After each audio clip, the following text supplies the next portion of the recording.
la palabra a Rafael Daryanani. Buenas noches, mucho gusto, un placer estar con ustedes esta noche. Solamente me voy a presentar un par de minutos para que entiendan de dónde vengo y qué estoy haciendo en este momento. Mi actividad laboral en México data del año 1999, voy a cumplir 20 años el año que viene. He trabajado para muchas empresas internacionales y mexicanas y a lo largo de los últimos años sí se han visto cambios fundamentales en la forma de trabajar en México. Creo que estamos en un año más complicado de lo normal y la intención de esta conversación es poder darles la mayor información posible acerca de dónde los expertos están previendo que cambie el sistema y la forma de emplearse en México. ¿Cómo cambia el mercado a partir del 2019? Que básicamente lo primero que hizo este gobierno fue aumentar el sueldo mínimo. Parecería que aumentar el sueldo mínimo es una fórmula de generar un compromiso social por parte del nuevo gobierno y decir que el sueldo mínimo no es representativo de las necesidades de las personas que viven en este país. Y eso es muy cierto. Eso es una necesidad que lleva muchos años intentando funcionar de alguna manera u otra en este mercado, por la sencilla razón que no reflejaba las necesidades de la familia ni el potencial de compra de una cesta básica alimenticia en México. El tema de cómo se manejaba los aumentos de la cesta básica está basada en que todo en México se revuelve o está alrededor del valor del sueldo mínimo, incluso temas de multas, incluso temas del fisco. Y por lo tanto la tendencia de las empresas era a reducir ese aumento del sueldo básico porque conllevaba ciertas consecuencias a lo largo de toda la cadena. Eso obviamente tenía que cambiar, en algún momento se tenían que destensar o cambiar esas relaciones y lo que está buscando este gobierno obviamente es cambiar el modelo. Un modelo donde se le pague a las personas en función de una inflación y que los aumentos sean reales desde el punto de vista del consumo de las familias mexicanas. Ese es el lado positivo. El lado negativo, y se los digo abiertamente, es que el empleo formal va a ser golpeado por esta situación. ¿Qué va a ocurrir? Que la mayoría de las empresas, a sabiendas que de ahora en adelante sus compromisos con su plantilla laboral se ven aumentados en función del salario mínimo, van a decidir contratar menos personas desde el punto de vista formal, aquellas que tienen protección del seguro social y obviamente tienen ciertos beneficios de ley en este país. Eso conlleva al segundo punto y al que está en el slide de mi presentación, que es la famosa cuesta de enero. A lo mejor para los que ya llevan algunos años en México y para los que están recién llegados, la palabra la cuesta de enero no es fácil de entender. Y básicamente se relaciona a la forma en que el mexicano cierra el año sobregastando y endeudándose.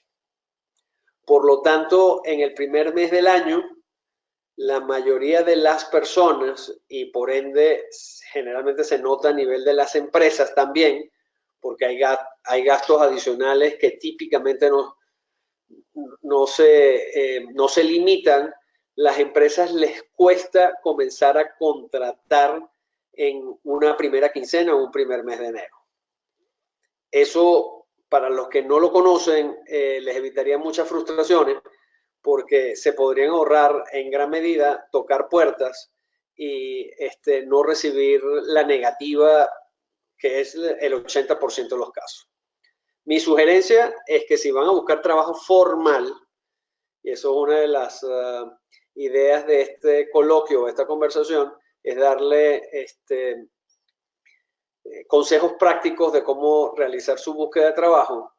Es que en enero es muy difícil conseguir un trabajo formal, a menos que las empresas sean empresas que tengan un desarrollo durante el largo de todo el año y tengan su presupuesto. Eso es normalmente un poco limitado.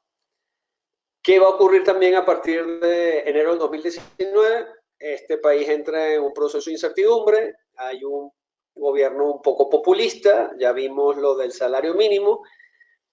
Algunos de ustedes saben o conocen la situación de la cancelación del Aeropuerto Internacional de México, y hay muchos empresarios que básicamente en función de lo que ocurrió en los últimos 2 o 3 meses con las consultas públicas, van a reducir el nivel de contratación.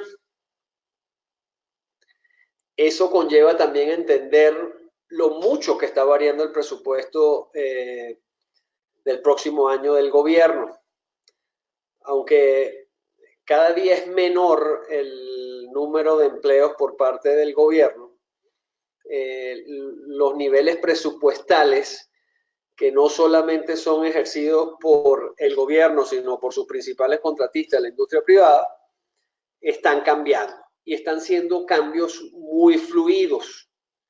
Y se los comento porque inclusive en las últimas 48 horas ha habido dimes y diretes como consecuencia de errores graves de asignaciones de presupuesto, incluyendo Secretaría de Turismo, Secretaría de Energía y principalmente Secretaría de Educación en las universidades.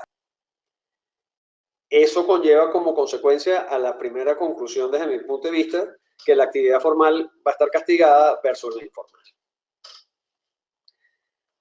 Esta primera parte de cómo cambia el mercado, básicamente lo que los debe invitar es a entender que vamos a tener menos trabajos formales, que se va a considerar la informalidad como algo atípico, porque el mercado mexicano siempre ha tenido mucha informalidad, pero posiblemente se invite a tener mayor informalidad porque no les interesa firmar contratos. Va a haber muchos contratos por honorarios, que son las personas que pueden dar una actividad profesional sin recibir los beneficios. Y por último, va a haber mucha gente que va a tener que emprender. ¿Qué les recomiendo yo en este momento? Estamos en una etapa prenavideña. No quiero justificar lo que ustedes puedan lograr en estos días, pero lo que sí les debo decir es, si en algún momento ven una oportunidad de trabajar de una manera informal, ayudando en algún negocio, algún vecino, algún compañero, alguien que los invite a trabajar en estos momentos, piensen que es una oportunidad única de conocer el mercado laboral en un periodo de mucha incertidumbre, previo a una cuesta de enero que podría ser muy difícil, y que esta misma persona a quien ustedes ayuden en este periodo decembrino podría ser la misma persona que les pide ayuda durante un mes muy complicado. Y les digo cómo concatena el tema. Ustedes están ayudando en ventas en este momento, en manejo de inventarios. Alguien les pide que ayude en un manejo de un trabajo de ventas navideñas. Y esa misma persona a lo mejor necesita que alguien se recuerde qué tipo de inventario se vendió, en qué días, para qué fechas. Y lo más lógico es que la persona que ayudó durante el periodo de venta también ayude durante el periodo de ajuste posterior, o manejo de inventario, o retorno de mercancías, o retorno de mercancías por parte de los clientes porque no estuvieron agradados con lo que compraron. Entonces, esto es una etapa muy fluida en donde trabajar de alguna manera u otra podría ser sumamente efectivo. ¿Qué debemos monitorear de este nuevo gobierno?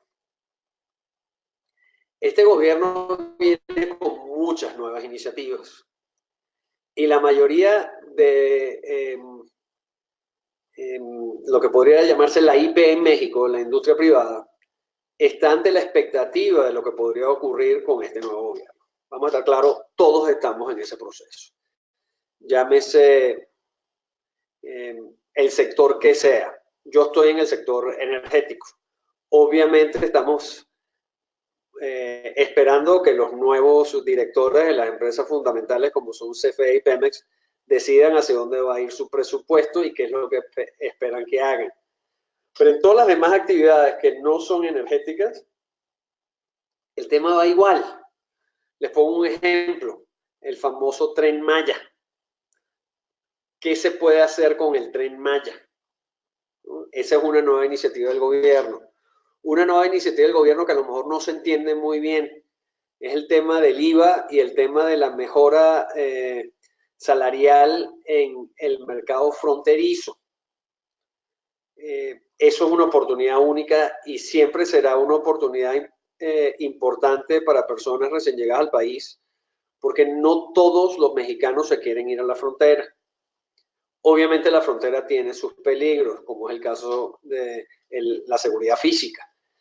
Esto conlleva que trabajar en la zona fronteriza implica tener un trabajo y una actividad social, un trabajo específico con una actividad social muy limitada. La mayoría de la gente se regresa a su trabajo, a su casa y generalmente sale muy poco. El tema del contrabando, el tema de la droga, el tema de la inseguridad física es importante. Pero hacia allá van las iniciativas de este gobierno. Y esas son las iniciativas que ustedes tienen que comenzar a considerar como potenciales o viables. ¿De qué manera? Y aquí comienzo a hablar un poco de temas dependiendo de qué actividad tengan ustedes en este momento. Llámese emprendedores para darle servicio a esas industrias que están en la zona fronteriza, desde un puesto de comida hasta algún servicio de seguros, la venta de seguros, hasta el punto de buscar una oportunidad de trabajo, llámese a través de un currículum vitae, una hoja de vida, muy bien formalizada, incluso una hoja formalizada en un sistema como LinkedIn o a través de bolsas de trabajo. ¿Qué es lo otro que podría estar ocurriendo próximamente en este país? Por el incremento del presupuesto, el sector turismo debería tener un gran avance, dependiendo qué proyectos grandes de turismo surgen de este nuevo gobierno. Es un sector de servicios, es un sector que necesita mucho personal, que hay mucha actividad por hacer. Obviamente el mexicano es muy pro servicios y siempre están buscando personas que están dispuestas a hacer ese trabajo. Obviamente la mayoría de las empresas en el sector turismo son empresas internacionales, la mayoría de las grandes, todos buscan personal que tenga papeles de trabajo en orden, pero el dar servicio a través de un tercero, a través de una empresa conocida, a través de una empresa de compañeros, colegas o amigos o familiares, siempre es factible porque las empresas son subcontratadas. ¿Eso a qué me conlleva? A darles un consejo práctico. No piensen que no tener permisos de trabajo en este momento es un bloqueo a potencialmente hacer un trabajo o una labor en un sector tan dinámico como el turístico. Solamente que hay que hacer las cosas con relativa conciencia de que podemos hacer daño a un tercero que nos permita trabajar a través de su empresa, y lo ideal es que esa empresa formalice la actividad laboral con nosotros antes de iniciar esa labor. No es muy complicado y sí hay formas de hacerlo. Obviamente, esta conversación no va a identificar caso por caso, pero estoy seguro que hay formas de hacerlo y Benemex tendría la posibilidad de por lo menos dar alguna sugerencia. Universidades y sus actividades adicionales. Supuestamente en este país va a haber 100 universidades adicionales a partir de este gobierno. No se ve factible a menos que conviertan algunos de los centros de educación no especializados, lo que se llaman las carreras no universitarias, las conviertan en centros universitarios. Esa es la única forma que va a lograrse ese objetivo de este gobierno. ¿Qué van a necesitar?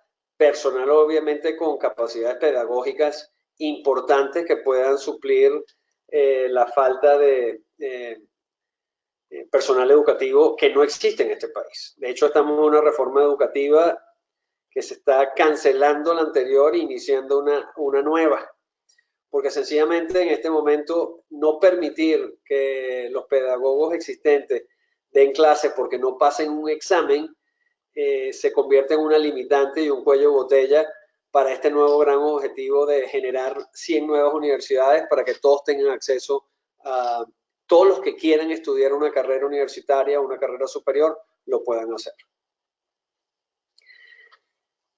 Obviamente el tema de las zonas fronterizas ya lo comenté. Yo sí recomiendo que lo consideren como grupo familiar, la conveniencia o no conveniencia de trabajar en una zona fronteriza. Les comento que yo he trabajado en Tamaulipas, lo hice por 2 años, lo hice durante un periodo limitado, me fue muy bien, y eso me permitió obviamente expandir la oportunidad de trabajo en otras partes del país. Eso me pasó a mí en el 2004-2005, cuando en alguna oportunidad me quedé sin trabajo en el 2004.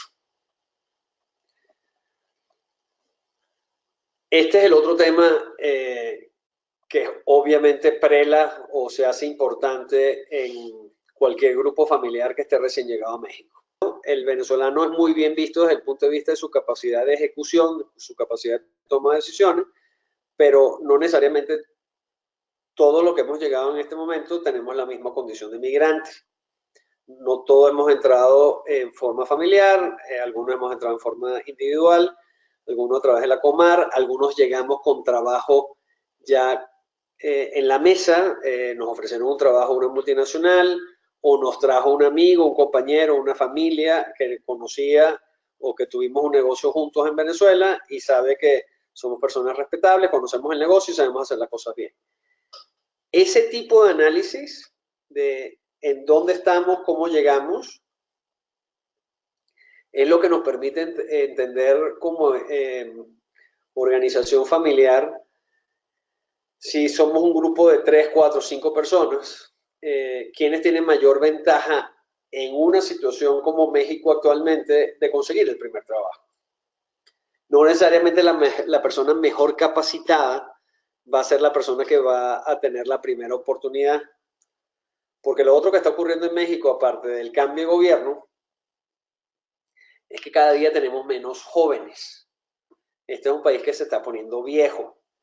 Y trabajo para estudiantes universitarios son cada día más numerosos. ¿Eso qué implica? Que una persona que está estudiando en la universidad o una carrera técnica, a lo mejor consigue trabajo y a lo mejor es el que engancha al resto de la familia para conseguir un trabajo. ¿Cómo se hace? Si el hijo trabaja de esta manera o la hija trabaja de esta manera, a lo mejor los padres son muy buenos. Eso se ha visto en el mercado recientemente, que los hijos han comenzado a conseguir trabajo no necesariamente muy bien pagados porque son estudiantes todavía, pero sí permite a las empresas entender que hay un mercado laboral o hay un recurso humano laboral que da muy buen resultado. Esto conlleva la conversación de cómo conseguir permisos de trabajo, porque el permiso de trabajo en este país es permanente y después viene el tema de la ciudadanía. Obviamente si eres un emprendedor, obviamente si trabajas a través de una empresa existente mexicana que tenga sus papeles en regla, te puedes convertir en subcontratista. Si tienes una empresa localmente, también te puedes enganchar como empresa subcontratista y dar los servicios de esa manera. Y eso es lo que te permite en alguna manera u otra facturar, recibir contratos de subcontratación y eventualmente una posibilidad de un empleo formal. Finalmente, llegamos a una parte muy práctica del asunto. ¿Qué sucede si alguien me conoce, me ha visto trabajando, ha visto mi actividad en donde sea, como colaborador, voluntario Benemex, en cualquier circunstancia, en un evento, y me dice que está interesado en mis capacidades? ¿Qué significa un sí y cómo negociar? Yo aquí abro dos avenidas muy separadas. Generalmente se ve muy atractivo que alguien te ofrezca trabajo. El tema en México es, obviamente, que hay que hacer un poquito de análisis y un poquito de lo que se llamaría un estudio del personal y de la empresa que nos está ofreciendo un trabajo antes de caer una de las muchas tretas, trampas o como lo quieran llamar, peines, en que uno puede caer en este país. Este es un país que está entre los principales países que no está en guerra, que no está en conflicto, en donde los derechos humanos son vulnerados. Todo lo que conlleva el narcotráfico y sus negocios asociados conlleva vulneración de derechos humanos. Entonces, aunque sí parecía interesante, lo primero que uno tendría que considerar es qué otras trabajan en la organización conocemos y qué más podríamos averiguar del trabajo en sí. Si es una actividad que plenamente la conocemos, obviamente es una gran oportunidad, pero si son temas en donde hay viajes de por medio, a actividades lejanas a nuestro lugar de residencia, yo les diría que hay que tener mucho cuidado. Lo importante, obviamente, para los venezolanos que están llegando a este país es insertarse en el medio laboral, pero lo peor que puede ocurrir es caer en una situación irregular. Y eso ha pasado últimamente, sobre todo en los últimos 2 o 3 años. Y ha ocurrido en el pasado con otros grupos, inclusive con gente de Europa hace 10, 15 años, sobre todo en Europa del Este. Entonces, dentro de todo lo que cabe, es siempre preguntar, es siempre conocer el lugar potencial de trabajo y mientras más cerca de la casa y mientras menos haya que viajar, típicamente tiene mayor posibilidad de ser algo efectivo. Porque la mayoría de las personas que te ofrecen un trabajo que es irregular y donde vas a terminar en un proceso que a lo mejor no interesa y donde es algo ilegal o irregular, generalmente te dicen sí hay que viajar y en ese proceso de viajar y de alejarte ya te sientes totalmente vulnerable, te pueden drogar, te pueden dar algún tipo de elemento para que no tengas tus conciencia hacia dónde vas y te pierdes. Y te pierdes y después más nunca te consiguen. Y eso es algo que yo sí les pediría que tuvieran mucho cuidado, sobre todo en los grupos familiares con las personas de menor edad, sobre todo aquellos que no han cumplido los 18 años. Yo quisiera llegar a esta parte y dar un break para ver si hay alguna pregunta, algún caso en particular que tengamos que responderle, en particular lo que yo pueda hacer desde el punto de vista laboral o a lo mejor Farida desde el punto de vista de Benemex directamente con las otras áreas que ellos manejan. Me está aquí una pregunta. ¿Cómo observas el futuro panorama en el campo legal de abogados corporativos? El mercado mexicano en el tema de derecho obviamente te exige un título local.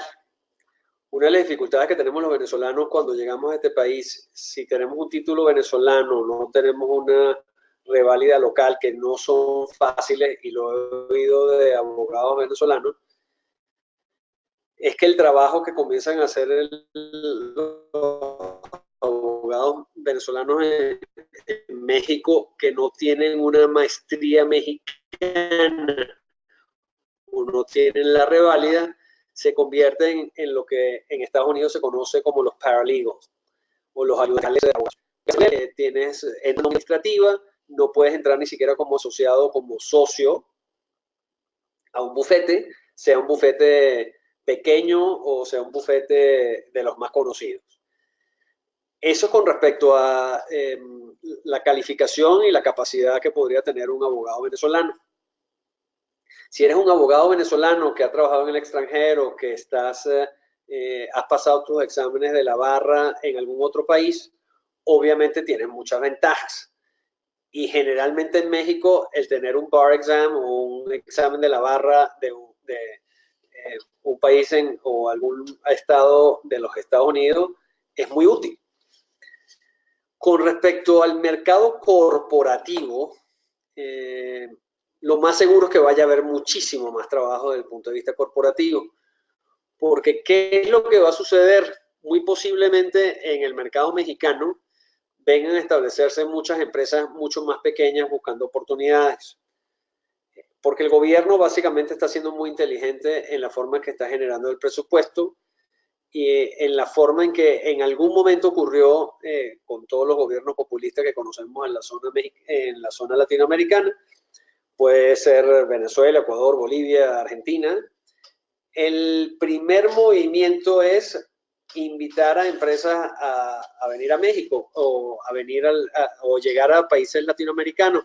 Por una sencilla razón, se necesita la inversión directa extranjera. Uno, para cubrir el déficit, que este país tiene déficit de su presupuesto, y por otro lado, porque la expectativa es que vayan a generar más empleo, a lo mejor no en el corto plazo, pero sí en el largo plazo. Entonces, la respuesta desde el punto de vista legal corporativa, la respuesta es sí. A mi juicio va a haber mucho más trabajo.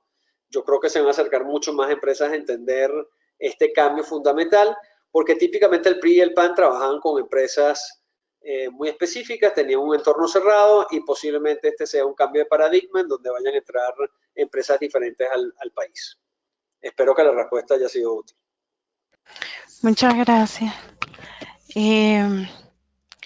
La otra pregunta es que en el tema de los estudiantes incluye aquellos que son estudiantes de posgrado. La pregunta sería, me imagino, pensando en lo que va a ocurrir o lo que podría ocurrir en el mercado local.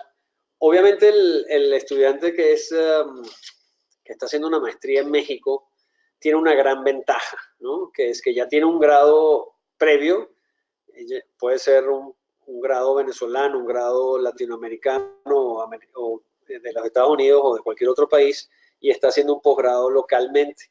Aquí las universidades reclutan muy bien desde el punto de vista de las maestrías. Hay excelentes bolsas de trabajo en casi todas las universidades. Mi recomendación, si están haciendo posgrado, es con aún más facilidad, es una forma de enganchar no solamente individualmente, sino al grupo familiar. Porque típicamente en esas bolsas de trabajo que son para acceso para los universitarios, muchas veces hay oportunidades de trabajo para personas que quieran comenzar en un nivel salarial a lo mejor un poco menor. Y les explico, niveles de salario en México hoy en día. Los salarios típicamente en México son bajos. El grupo familiar tiene que hacer un gran esfuerzo para lograr un nivel de vida. Yo no estoy hablando de la Venezuela de los últimos 4 años, pero a lo mejor de la Venezuela de hace 10 años, en donde estábamos acostumbrados que con 1 o 2 sueldos se vivía con relativa facilidad. En México, con menos de 2 sueldos, un grupo familiar le cuesta vivir, sobre todo si no tienen un trabajo profesional o si no tienen un negocio bien establecido. Salarios de entre 5,000 y 15,000 pesos son la mayoría en este país, y la mayoría de la gente lo debe haber visto. Y cuando hablo de 5,000 a 15,000, hablo de 5,000 o 15,000 pesos netos, que si se ponen a pensar es un salario que está entre los 7,000 pesos brutos a los 20,000. O sea, estamos hablando de $1,000. Hay muchas personas haciendo trabajo de talacha, y por eso mi comentario acerca de lo que era chambear y hacer la talacha, que se sienten contentos con recibir 10,000 pesos porque en su casa hay 2 o 3 salarios más y con eso se redondean. Pero para un venezolano que inicia y que es el primer enganche de un trabajo por parte del grupo familiar, 10,000 pesos a lo mejor no alcanza porque no suple todas las necesidades de la familia. Y como no tenemos la posibilidad de acceder a un salario profesional de alto nivel que pague más de 50,000 pesos, típicamente tiene que haber más de una persona laborando. Entonces, esas oportunidades de estudiantes de maestría típicamente son de las mejores, generalmente son empresas muy formales, y algunas veces se abren la oportunidad para que otros miembros de la familia también apliquen, porque ya tienen 2 o 3 años trabajando o porque ya se graduaron hace unos años y llegaron aquí igual que todos los demás, tienen la excusa perfecta desde el punto de vista de currículum: acabo de llegar al país y esto es lo que estoy buscando, un trabajo formal en una empresa porque mi experiencia previa en Venezuela a lo mejor no aplica. Es una oportunidad perfecta y se explica muy bien desde el punto de vista de currículum vitae, ¿no? O de hoja de vida. Sobre la industria farmacéutica, Ajá. ¿ve la oportunidad de empleo en este giro? La industria farmacéutica en México es sumamente grande, es sumamente innovadora, hay casi todas las firmas habidas y por haber en el país. Muchos venezolanos a lo largo de los últimos 10 años han llegado a la industria farmacéutica, llámese la anterior Ciba-Geigy, llámese laboratorios Kenner, laboratorios de todo tipo, tanto de genéricos como de, ¿cómo se llamaría?, de medicamentos formulados específicamente por las empresas. Aquí hay una gran oportunidad en laboratorios genéricos. La mayoría de ellos no necesariamente están en las ciudades grandes, están en ciudades intermedias, y lo que sí tienen que entender es que la mayoría de los trabajos van a ser en las plantas. Hay muchas, para decirlo físicamente, en Toluca, las afueras de Toluca saliendo hacia Tlacomulco, si conocen un poco la zona, saliendo hacia Michoacán, desde el Estado de México, y hay muchas en el Bajío. ¿Qué conlleva eso? La mayoría de esos trabajos están en las bolsas de trabajo. La mayoría de las empresas también publican sus posiciones que están abiertas. Hay que aplicar y hay que ir a los lugares donde se van a hacer las entrevistas. Eso tiene un costo. Entonces, desde el punto de vista de la farmacéutica, sí hay un gran universo y un gran abanico de oportunidades. Lo único que les tengo que decir es que si llegan al segundo o tercer nivel de entrevistas, la posibilidad podría implicar un gasto que significaría un viaje. Hay veces que no lo hacen y sencillamente, dependiendo del nivel de la posición, eligen en función de un buen currículum, una buena hoja de vida y un par de entrevistas bien llevadas. Entonces hay que practicar las entrevistas. Y eso implica vocabulario, y esto es amplio para todos los sectores, no solamente el farmacéutico. El vocabulario que utilicemos debe ser lo más neutro posible, lo más formal posible, sobre todo en industrias del sector salud. Y se los digo porque la forma de acercarse a estas empresas tiende a ser la formalidad. No lo tomen a mal, pero el mexicano ve con mucho, ve con muy buenos ojos la formalidad.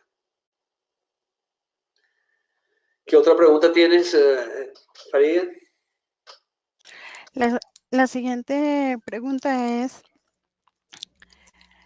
¿las labores periodísticas en México requieren permiso cuando eres venezolana y cómo se vislumbra el panorama para ejercer la carrera con este nuevo gobierno? Ok, periodismo, temas de censura, ¿no? Temas de qué periódicos están a favor o en contra, todavía no se vislumbra. Yo creo que hay una oportunidad de hacer las cosas con relativa facilidad en este gobierno. El tema del periodismo y de la forma de hacer periodismo en México sí es un poco diferente al periodismo en Venezuela. En Venezuela éramos mucho más abiertos en la forma de hablar sobre los temas que iban en contra de la población. En este país tienes muy pocas revistas y muy pocos grupos que hablaban en contra del gobierno, porque era el prismo, llevamos 80 años de lo mismo. Y ahorita lo que se vislumbra es un reacomodo de las piezas, porque tanto el gobierno como lo que antes era la oposición tiene que formalizar mucho mejor su actividad siendo parte del gobierno y defendiendo las nuevas políticas del gobierno. Entonces, aquí vamos a entrar en un periodo de transición en el periodismo en donde quienes están a favor y quienes están en contra. No es algo tan inmediato, pero para la mayoría de los periodistas venezolanos, y haciendo entonces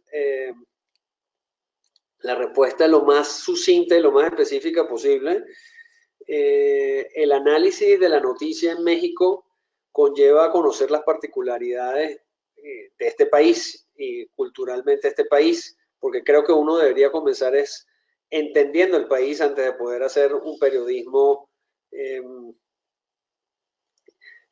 que sea congruente con la situación.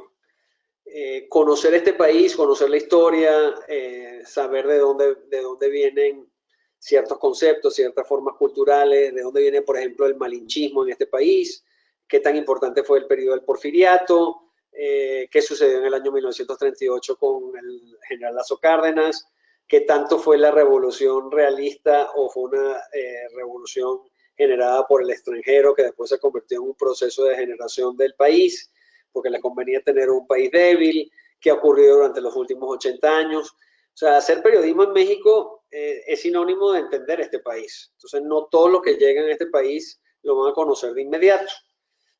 De que hay oportunidades, hay muchísimos periódicos en este país, muchos de circulación nacional y regional, y son válidos aún en este momento en donde los medios sociales han tomado una preponderancia, sobre todo en temas políticos. Aquí el único tema que les debo decir es que este es el país en donde hay más periodistas muertos en el mundo que inclusive aquellos donde hay guerra. Entonces, mi sugerencia es que conozcan a personas, conozcan el medio y vean si es un medio donde se pueden insertar. A mí no me parece un medio muy sencillo, a menos que hagas trabajos muy básicos de análisis y de entendimiento de situaciones, porque este es un país bastante complejo que tiene mucha cultura y mucha actividad previa, ¿no? Entonces, no lo veo fácil, para decirte, para la persona que me hizo la pregunta, en mi contexto, hoy en día no lo veo fácil. Ok, gracias. En el área de idiomas, soy licenciada en educación especializada en inglés. ¿Qué área podría buscar? Ya que donde trabajo se va a fusionar y hay posibilidades de que pierda mi posición. Mira, una de las cosas que salió recientemente es que el nuevo gobierno quiere que se dicten clases en inglés.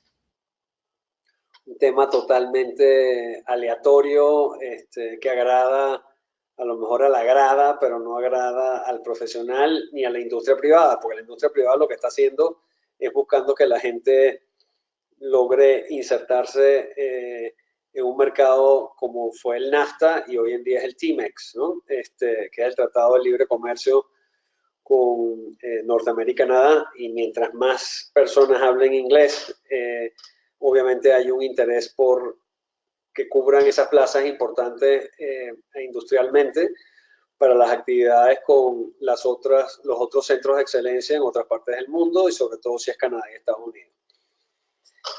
Va a venir un cambio en el modelo educativo de este país, hay una reforma educativa en ciernes, sí vienen muchos cambios, a lo mejor no todos positivos, no necesariamente va a ser fácil los primeros meses, que era lo que estaba hablando, porque la reforma educativa nueva no la han definido, apenas tomaron posesión hace un mes. Entonces, si estás entre la posibilidad de perder tu posición, mi recomendación es, si tienes muy buen inglés, que comiences a tocar puertas, sobre todo en el sector automotriz, que siempre está buscando personal bilingüe y personas que entrenen a su personal, y la industria aeronáutica. Esos dos centros de industria son muy fuertes en este país y están a lo largo de casi todo el país, comenzando Puebla, Volkswagen, Toluca, está General Motors, Ford, te vas por todo el centro del Bajío, pasando por Querétaro, el mayor centro aeronáutico de este país, y llega hasta Saltillo y Nuevo Laredo. O sea, la línea de crecimiento de esas dos industrias y la necesidad de inglés son enormes. Entonces mi recomendación sería buscar colocarte como pedagoga o como profesora de inglés. Sí, ciertamente hay mucha necesidad. La siguiente pregunta es, soy licenciada en comunicación social, mención producción audiovisual. El mercado es muy cerrado. ¿Alguna recomendación para abordar este sector?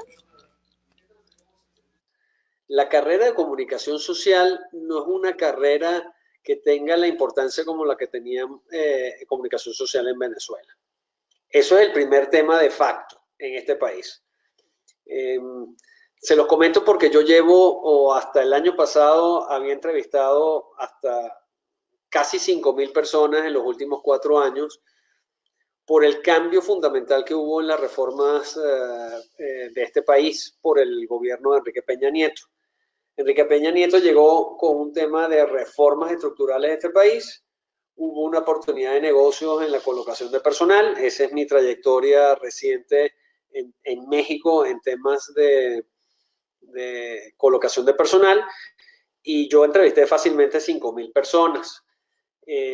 Nuestro grupo de trabajo fácilmente pasó, y yo era el que menos entrevistaba, seguramente de 30.000. No es típico, no es una carrera típica en donde los buscadores de trabajos se enfoquen. Es típicamente una persona que haya estudiado comunicación social y tenga una especialidad, por ejemplo. Trabajó en el sector salud, trabajó en el sector farmacéutico, viene de un sector muy importante como podría ser el tema logístico, en este país que necesita mucha logística por el tema del NAFTA o el Tratado de Libre Comercio. Hay sectores que siempre han requerido de comunicación social o de un grupo de comunicación por esa misma razón de ser un país grande, es un país mucho más grande que Venezuela, y que no todo estaba concentrado en Ciudad de México, lo cual conllevaba a tener una buena política de comunicación. Generalmente, como no tenemos colegas que trabajen en esos medios, esos son trabajos que están muy bien vistos y generalmente se pasan entre grupos conocidos. Si eres bueno en comunicación social y te das cuenta de la televisión, los espacios cada día se están viendo más restringidos. La gente que trabaja en comunicación social típicamente en este país había trabajado o en esos medios de industria privada que te estaba comentando desde el punto de vista industrial o en la televisión y la radio. La televisión y la radio en los últimos 15 años en este país han sufrido enormemente de presupuesto, sobre todo por la merma presupuestal asociada a los medios sociales. Entonces, cada día hay menos trabajo. Los pocos trabajos que hay son obviamente los que la mayoría de las personas ven a través de la televisión, la radio o mencionadas en los periódicos, en las revistas, pero cada día hay un pool mayor de personas buscando la misma cantidad de trabajo. ¿Y quiénes consiguen el trabajo? Generalmente las personas que están muy bien recomendadas.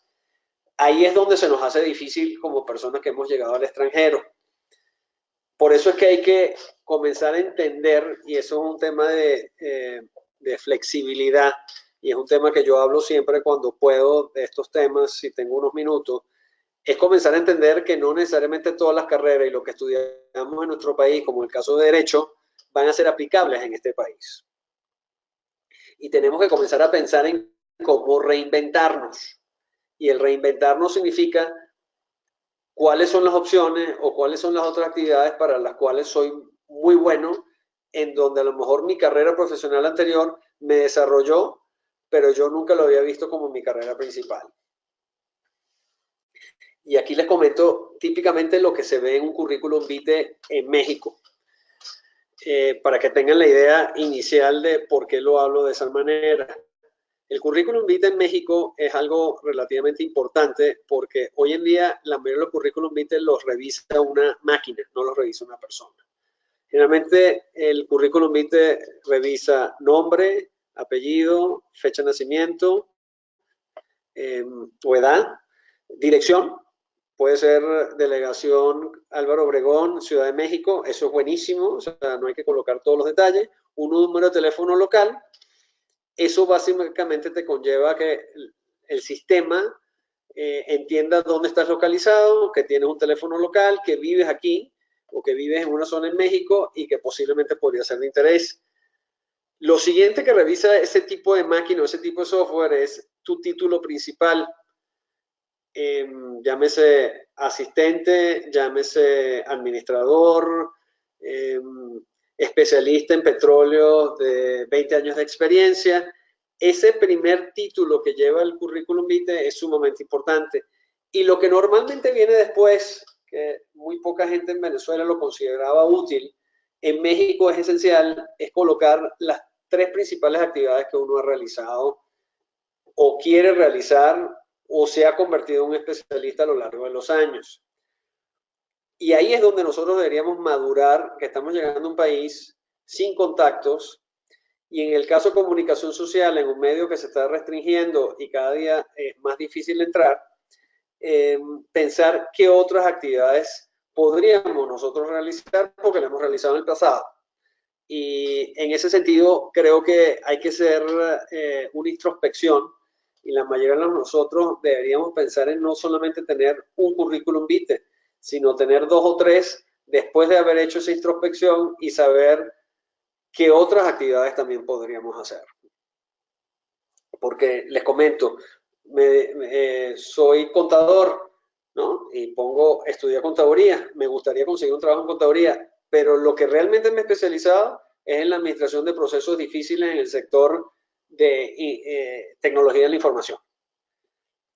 Y ese podría ser el caso más interesante para una empresa en México en donde los procesos de transformación tecnológica se están tardando muchísimo tiempo porque no hay buenos administradores. Entonces, en vez de poner contador como capacidad más importante o prioritaria para buscar trabajo, a lo mejor debería estar pensando en la otra área donde me he especializado, pero a lo mejor no lo veo como una prioridad para mí en este momento. Pero lo importante en este momento para la mayoría de nosotros es conseguir un trabajo, remuneración, la familia y sentir cierto nivel de orgullo por el trabajo que realizamos. Entonces, sí les invito a que piensen en esa introspección y a no centrarse y enfocarse solamente en el trabajo que queremos hacer, sino qué hay disponibilidad, qué disponibilidad hay para mis otras actividades que he hecho a lo largo de mis 5, 10, 15 años de experiencia. Son dos preguntas más. Una es, ¿qué opinas del sector tecnológico corporativo como ingeniería de sistemas o computación? Y la otra es una persona que tiene 2 años sin ejercer su profesión y que tiene 40 años, ¿tiene oportunidad de conseguir algún empleo en lo que estudió? Vamos a comenzar con tecnología de la información. Este país está lleno de oportunidades para tecnología de información, desde muy básicas, a lo mejor no necesariamente las más glamorosas, hasta las más sofisticadas, como gente que provee servicios a través de empresas muy reconocidas, como podría ser SAP o Google. En realidad, la que podría dar más información es Farida, porque Farida conoce ese medio. Pero definitivamente tecnología de información en México es algo que está muy desarrollado. No pagan bien, es una realidad, no es la industria que paga mejor, porque sencillamente también hemos abaratado un poco el nombre de el tecnólogo de información en este país, porque básicamente desde la persona que te revisa un celular y te lo repara hasta la persona que maneja SAP, básicamente trabaja en el mismo sector, que es tecnología de información. Entonces, si hay trabajo, lo que hay que hacer es un poquito selectivo dónde comenzar a hacer la búsqueda, ¿no? Y con respecto a una persona de 40 años, yo tengo 54 y me reinventé hace 4. Yo llegué de Europa hace 4 años, casi cumpliendo 50 años, sin trabajo, ¿no? Entonces, y soy ingeniero eléctrico electricista y yo creo que llevaba 10 años sin trabajar en mi sector. Entonces, el comentario es, sí, yo creo que una persona que acaba de llegar a México, que llegó como extranjero, tiene la excusa perfecta en su currículum vitae de decir, pues llevo 2 o 3 años en un país que no me permitió desarrollarme y aquí no he conseguido dónde insertarme. Obviamente, no es fácil, pero está casi en la misma condición que la mayoría de las personas que sí llegaron, pero cuyos trabajos o cuyas actividades aquí no son tan bien vistas como, o no es posible ejercerlas, como es el caso médico, como es el caso legal, un abogado, ¿no? Entonces, por supuesto que hay oportunidades y yo no me cerraría. Lo que nosotros vendemos mejor como venezolanos es lo bueno en administrar y lo bueno en tomar decisiones para una empresa y tomar acción. Yo creo que ese es el gran concepto del venezolano en este medio.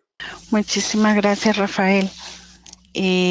Bueno, ya lo que me queda es agradecer, además de a ti y a todos, por su tiempo y las preguntas que tengan, pueden enviarlas a contacto@benemex.org. Allí, si colocan que la pregunta va dirigida hacia Rafael Daryanani, yo se las hago llegar. ¿Sí? Este es nuestro correo de atención al cliente, de atención al público.